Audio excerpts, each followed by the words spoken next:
Picture waking up the next day to world-shaking headlines. An observatory has captured an unmistakable, sentient transmission from an alien society. Not cosmic static, nor a dying star, but an intentional broadcast. Your initial response would likely be sheer thrill. At last, confirmation that we have company in the void. Yet subsequently arises a more profound dilemma that scientists and stargazers secretly debate, assuming advanced beings are abundant. Why has the cosmos remained entirely mute for eons? Why, within a realm boasting hundreds of billions of star cities, each harboring hundreds of billions of suns, do we lack clear evidence of galactic-scale architecture, leading you to presume intellect is a guaranteed result of biological progression? Grant a world-sufficient epochs, and brilliant beings will manifest. However, physical laws possess a tendency to shatter what seems assured. The cosmos, upon rigorous inspection, appears exceptionally skilled at forging basic entities. Particles, suns, debris, yet surprisingly terrible at maintaining the delicate sequence of occurrences that spawns machinery, awareness, and broadcast antennas. This evening, I wish to guide you on an expedition, not to claim that sentient beings are an impossibility, but to demonstrate why, through the lens of thermodynamics, molecular science, and universal timelines, they might be unbelievably scarce. And the twist is here. This scarcity might not originate from a single insurmountable wall, but rather from an extended series of improbable material conditions, precariously layered like a spire of trembling coins. We shall start in a highly mundane setting. You rest indoors, inhaling oxygen heated by rays that departed our star 8 minutes prior. You consume liquid crafted from primordial hydrogen birth at the dawn of time, alongside oxygen synthesized within detonating celestial bodies. All things enveloping you seem secure and routine. Gravitational pull keeps you anchored to the floor. Chemical bonds keep your physical form intact. Our globe rotates without violently ejecting you into the void. Such daily predictability grants us a deceptive illusion that the expanse is welcoming. We presume worlds are abundant, atmospheres are mild, and elements effortlessly arrange themselves into organisms. Yet, natural philosophy dictates a much crueler narrative. The vast majority of reality is barren void. The bulk of suns are lethal incinerators spewing deadly rays. The majority of globes are icy, incinerated, or ferociously chaotic. Envision tossing projectiles blindly at a chart of the heavens. The probability that you strike a tranquil, terrestrial sphere possessing fluid seas, a shielding canopy of gases, an enduring equilibrium is already astonishingly minuscule. Yet, even this is mere prologue. Biology demands not merely the correct heat levels and elemental makeup, but also sheer duration. Billions of orbits devoid of apocalyptic devastation. A single adjacent stellar detonation at an unfortunate instant could eradicate a complete ecosystem. An erratic planetary wobble might turn seas to ice or vaporize them entirely. By declaring our home world field standard, we make a nuanced, rational mistake. We witness environments suitable for our survival, exactly because we endure here to witness them. Science dubs this a selection effect, and it silently conceals just how phenomenal our surroundings genuinely are. Let us turn back the celestial dial and pose a more fundamental query. How did the building blocks of biology materialize in the first place? Following the primal expansion, reality held primarily hydrogen and helium. There was no carbon, no oxygen, no nitrogen, none of the intricate materials necessary for living structures. Such atoms were synthesized within colossal suns via atomic merging, and subsequently distributed by catastrophic stellar ruptures. This indicates that existence relies upon at least one preceding era of suns burning and expiring. However, gargantuan stars are fleeting and ferocious. They inundate their immediate vicinity with toxic emissions and concussive ripples. Thus, for biology to spark, you require a precise spatial buffer from such astrophysical turmoil, not close enough to be cleansed of life, nor distant enough to be deprived of dense matter. It constitutes a galactic sweet spot, not merely surrounding a solitary sun, but inside a stellar cluster, too proximal to the core, and stellar detonations are rampant. Too remote in the fringes, and complex atoms are rare.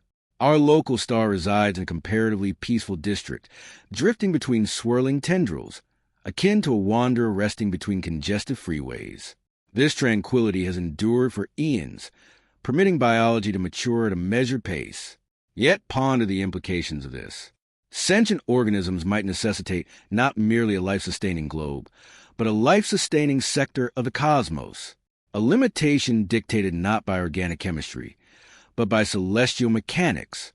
Throughout the past, our comprehension of these prerequisites matured via scholarly epiphanies. Galileo initially disclosed that our globe does not rest at the heart of creation. Newton demonstrated that identical forces of attraction dictate dropping fruit and revolving worlds, merging the divine sky and the mortal soil into a singular mechanical framework. Subsequently, stargazers deduced that glittering points of light are far-off suns, every one possibly cradling worlds. For a duration, hope skyrocketed. Perhaps biology thrives universally. Yet then arrived the 20th century, and physical sciences began introducing hurdles. Astrophysical life cycles disclose that numerous suns are erratic or discharge ferocious energy bursts. Exoplanetary studies demonstrated that the majority of globes we detect are gaseous behemoths or rotationally fixed spheres boasting brutal conditions. The deeper our knowledge grew, the more we recognize our homeworld is hardly ordinary. Reflect upon our lunar companion. It anchors our globe's rotational slant, balancing weather patterns across countless millennia. Bereft of this steadying force, erratic alterations in our angle could yield radical atmospheric fluctuations that shatter intricate food webs. Our satellite presumably coalesced from a highly uncommon, colossal collision during our planet's infancy, an apocalyptic crash that might effortlessly have obliterated the young world altogether. Still, miraculously, it generated an enduring partner that arguably contributed to rendering our biosphere continuously hospitable. Science does not dictate such a feat as unachievable elsewhere, yet it cautions us that the chronicles of worlds are brutal and wildly erratic. Presently, we shall tackle a more profound theoretical revelation. Existence, fundamentally, is a war-resisting thermodynamic decay. The secondary principle of heat dynamics informs us that chaos naturally escalates. Abandoned to time, intricate formations deteriorate, suns extinguish, compounds disintegrate. Sentient beings necessitate an unrelenting stream of power to preserve structural harmony, stellar radiance fueling molecular combinations, biological engines upholding physical forms. Yet consistent power streams are incredibly fragile. Insufficient fuel and reactions solidify. Excessive power and intricate chains are annihilated. Our world catches precisely the right amount of stellar warmth to sustain fluid oceans while avoiding purifying gamma blasts. Yet even this equilibrium has drifted across the eons. Our star was fainter billions of orbital cycles past. Nonetheless, our globe dodged a deep freeze due to climatic loops such as heat-trapping vapors. This fragile dance between stellar mechanics and meteorological chemistry might be profoundly scarce. As we contemplate sapient species, the hurdle grows exponentially steeper. Biological adaptation is forced to scale an immense staircase of intricacy, journeying from basic self-copying compounds to single-celled life, multi-tissued beings, neural networks, and ultimately, tool-wielding awareness. Every single rung is hardly promised by natural laws. Darwinian survival operates on whichever chance genetic variations manifest, while apocalyptic traumas, meteor strikes, magmatic freezes, planetary die-offs, erase evolutionary strides without warning. The laws of matter build the theater, yet sheer luck authors a majority of the play. Let us conduct a mental exercise. Picture being handed a container stuffed with countless microscopic parts. Particles, compounds, debris, and you agitate it aimlessly. Would it construct an operational processor? Absolutely not. Elaborate mechanisms demand precise chains of connections across long durations. Adaptation is not mere haphazard tossing. It remains directed by survival imperatives. However, the primordial genesis of organisms might necessitate exceedingly unusual molecular routes. Humanity remains largely ignorant of how inanimate materials leaped into self-copying architectures. Laboratory tests reveal that carbon-based compounds spawn spontaneously within specific settings, like oceanic geysers or primeval global envelopes. Yet traversing the chasm from basic reactions to resilient microscopic entities persists as an uncracked puzzle. Science is capable of mapping the thermodynamic valleys and bonding speeds, but offers no assurance that an enduring reproductive organism will generate habitually. Should this threshold be phenomenally unusual, then sapient biology is rendered scarce by default. Even assuming bacterial existence is widespread, the journey towards sophisticated cognition could entail further highly unlikely evolutionary jumps. On our planet, as an illustration, multi-tissued entities arose comparatively belatedly in the timeline, and tool-crafting sentience only materialized during the final minuscule sliver of planetary history. An additional material restriction pertains to celestial steadiness spanning billions of circuits. Continental drift, propelled by subterranean warmth from atomic breakdown and leftover creation friction, acts as a vital mechanism in controlling our world's temperature by circulating carbon betwixt the sky and the bedrock. Bereft of the subterranean temperature dial, our home might have transformed into an icy sphere or an out-of-control oven akin to Venus. However, shifting crusts demand a precise equilibrium of global weight, subterranean makeup, and thermal past. A severely undersized globe sheds heat rapidly and turns seismically dormant. Excessively massive and profound pressures could forge bizarre internal conditions that operate in completely divergent manners. Electromagnetic shields are equally critical. Our planet's magnetic bubble protects the gaseous canopy from stellar gales, thwarting the stripping away of moisture and oxygen. The red planet, devoid of a potent magnetic barrier, bled away the bulk of its gaseous envelope early in its chronicle. Once more, physical law refrains from outlawing these advantageous states elsewhere, yet every single prerequisite constricts the spectrum of viable, life-bearing orbs. Venturing further into contemporary astronomy, we confront a baffling phenomenon colloquially dubbed the silent cosmos enigma. Considering the immense antiquity and volume of the expanse, even a minuscule percentage of worlds spawning advanced societies ought to saturate star systems with noticeable broadcasts or colossal architectures across millions of years, a mere fluttering of lashes on universal clocks. Nevertheless, our observatories detect zero indisputable proof. Does this occur because clever beings are exceptionally sparse, or because mechanized societies extinguish rapidly? Mechanics presents multiple grim hypotheses. Highly developed tools might harbor fatal perils, atomic arsenals, synthesized plagues, or unbridled synthetic minds that might truncate their survival. Yet, even disregarding theories regarding societal conduct, there remain purely mechanical hurdles to traversing the stars. The void is unfathomably gigantic. The most adjacent sun rests more than 4 light-years distant.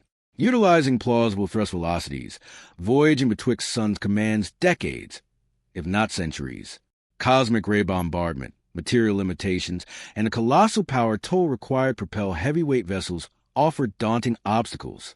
Populating a spiraling galaxy could prove infinitely tougher than speculative literature implies. Conceivably, enlightened races stay quarantined like remote atolls in a stellar sea, every single one divided by gaping chasms of vacuum and eras. We should revert to a cozier perspective and question what cognition genuinely demands from a biological viewpoint. Gray matter constitutes a profoundly power-starved tissue. Mortal minds burn approximately a fifth of our idle caloric fuel. Such sustenance is required to flow from an enduring ecological network, underpinned by light-eating or chemical-eating microbes. Biological trajectories terminating in massive craniums rely on habitat demands that reward intricate actions, communal hierarchies, and extended maturation phases. Such demands are deeply reliant upon environmental lineages. For untold eons, our globe was commanded exclusively by unicellular entities.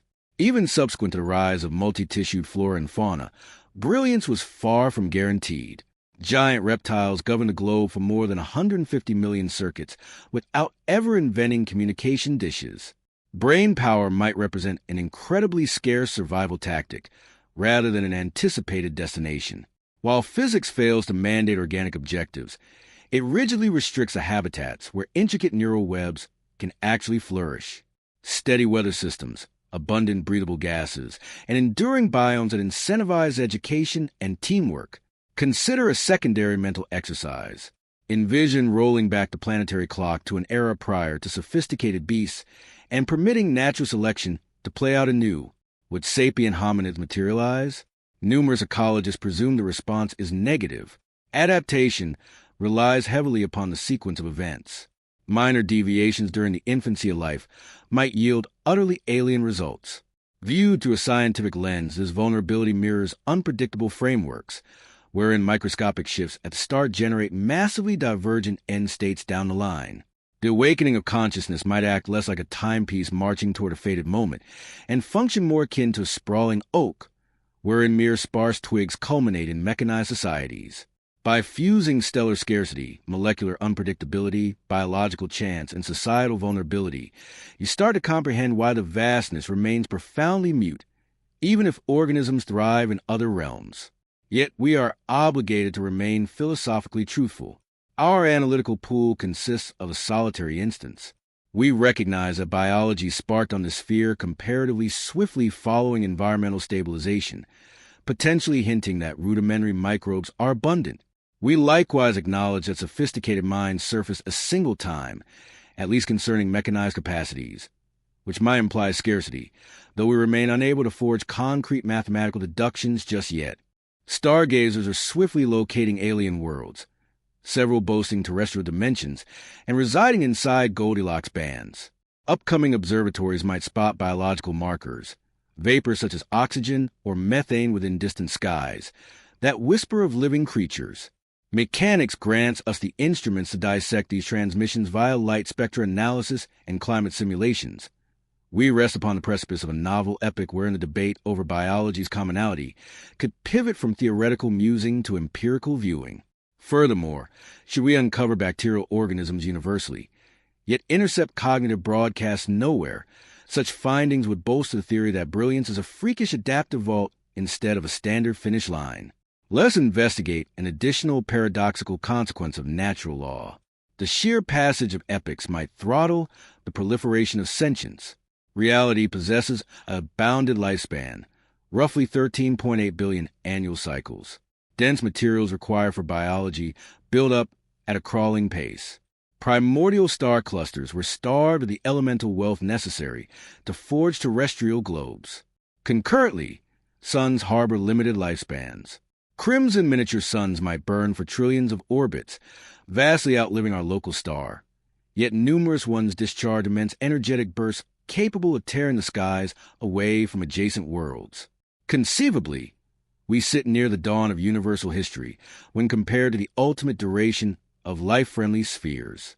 Sentient entities could merely be sparse at present solely due to the cosmos having not yet aged sufficiently.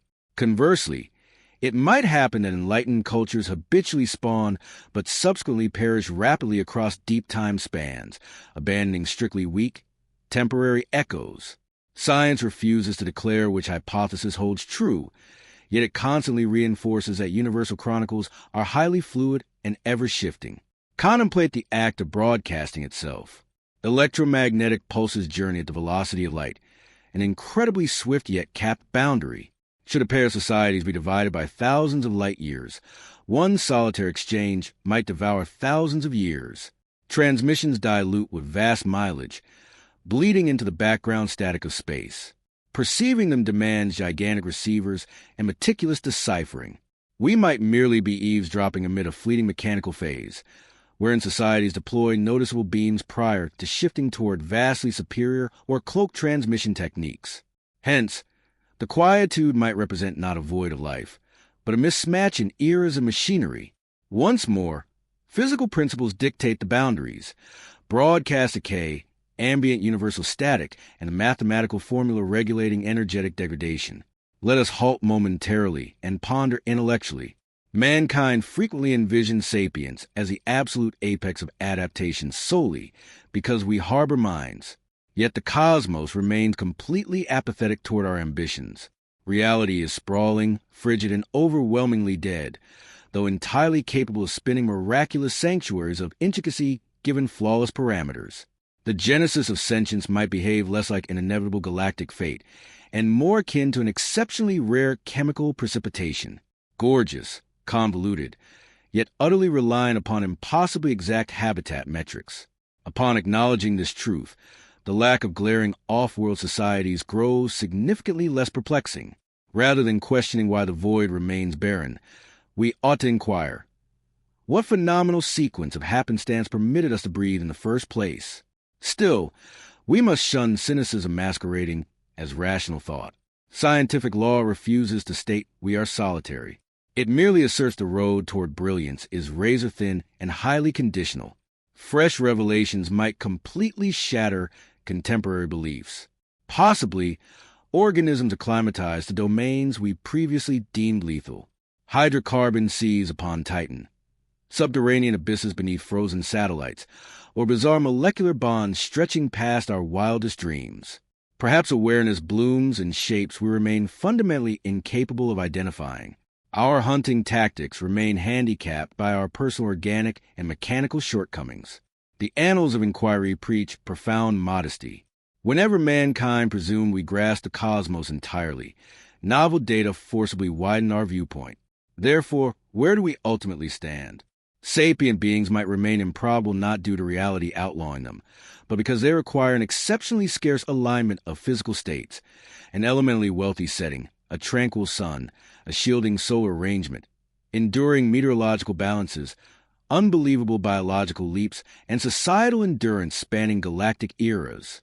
Every single milestone by itself could be somewhat plausible, yet when compounded consecutively, the grand probability dwindles exponentially. The quietness of the heavens likely echoes a staggering pile of sieves, as opposed to one unbeatable blockade. Yet herein lies the most staggering realization. The exact same natural mechanics that render sentient biology scarce can currently make it incalculably valuable. The identical rules commanding suns and particles have permitted substance to arrange itself into entities with the capacity to ponder the very cosmos they inhabit. As you gaze into the evening heavens, you are witnessing the exact atomic engines that forge the elements residing within your own cranium. Cognition could just be the void's method of waking up to its personal architecture, albeit strictly within dispersed, highly vulnerable outposts. Regardless of if we exist as the sole thinkers or merely one of several scarce enlightened cultures, our survival bears a duty to safeguard the precarious parameters that permitted mind to dawn and to persistently navigate the unknown with wonder and deference. Thus, the next occasion you overhear an individual claim, amid such an abundance of suns, brilliant creatures ought to be ubiquitous, recall that science suggests a vastly more intricate perspective. The galaxy proves exceedingly charitable regarding building blocks, yet incredibly miserly regarding enduring intricacies. It demands billions of solar circuits, innumerable flukes, and a highly unlikely sequence of material states to spawn a culture equipped to pose such philosophical inquiries.